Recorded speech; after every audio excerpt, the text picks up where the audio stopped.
कृषि भूमि एवं डाइवर्टेड भूमि के मुआवजा की राशि बढ़ाने हेतु भू अर्जन अधिकारी एवं अनुविभागीय अधिकारी राजस्व राधेश्याम बघेल को रेहटी तहसील के किसानों ने ज्ञापन सौंपा। ज्ञापन में बताया गया कि रेल लाइन परियोजना के अंतर्गत भूमि अधिग्रहण में भू अर्जन अधिनियम 2013 के नियमों को अनदेखा किया गया है। रेल परियोजना के अंतर्गत रेहटी तहसील के 100 से 150 गाँव के 2000 किसान परिवार प्रभावित हो रहे हैं।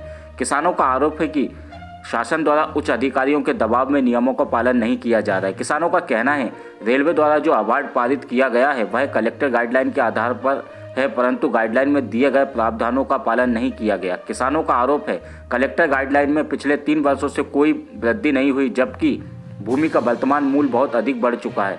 डाइवर्टेड भूमि का मुआवजा भी कृषि भूमि मानकर दिया जा रहा है, जबकि किसान द्वारा प्रतिवर्ष डायवर्सन भूमि का शुल्क जमा किया जा रहा है। मकान के नीचे की भूमि का मुआवजा भी प्रदान नहीं किया जा रहा है। किसानों ने मांग की है कि केंद्र सरकार की परियोजना होने से केंद्र सरकार द्वारा निर्धारित मल्टीप्लाई फैक्टर का 4 गुना मुआवजा राशि प्रदान की जाना चाहिए। आप लोग रहते हैं, आपकी क्या कुछ समस्या है? यहाँ पे आके आप लोग क्या कर रहे हैं? हम रेहटी तहसील और बुधनी तहसील के पूरे किसान वर्ग हैं।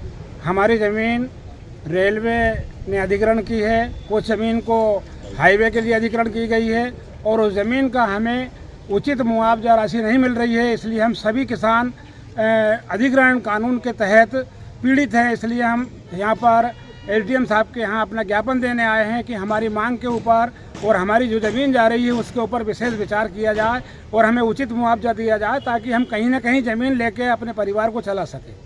आप लोगों की दिक्कत क्या है? क्या कुछ मांग की गई है आप लोगों ने? मांग मार्केट का हमारी ये मांग है कि मार्केट में जो भाव चल रहा है उस कम से कम उस भाव का तो उस भाव से हमें पैसे दिए जाए, या फिर हमें ज़मीन के बदले ज़मीन दी जाए।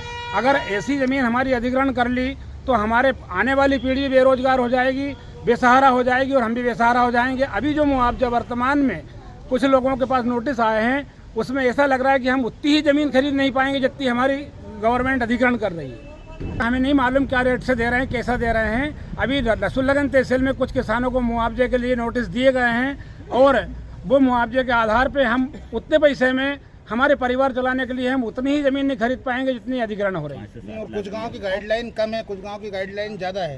हाँ, ऐसा वो भी एक दिक्कत। अब वो गाइडलाइन का देखो, हम एक सवाल ये रहेगा, यदि मान लो आपकी मांगी नहीं जा रही तो आगे क्या कुछ करोगे? तो यहाँ पे ज्ञापन देने आए, ज्ञापन के बाद भी यदि आप लोगों की मांगे नहीं मानी गई तो क्या कुछ आगे आपकी वो रहेगी? आगे फिर आंदोलन करेंगे, कोर्ट जाएंगे, जो भी अब किसान इकट्ठे होके जो भी कानून का प्रावधान है, कानून का प्रावधान उस हिसाब से हम संविधान के नियम के हिसाब से काम करने को। कुछ गांव में क्या हुआ कि गाइडलाइन कम कर दी, दूने रेट कर दिए, कुछ गांव में ज़्यादा दे रहे हैं। सब गड़बड़ मामला हो रहा है। 2019 की गाइडलाइन कुछ बोल रही है, 2013 की कुछ बोल रही है। वर्तमान गाइडलाइन है, इससे क्या है? तो किसान तो कुछ होगा नहीं।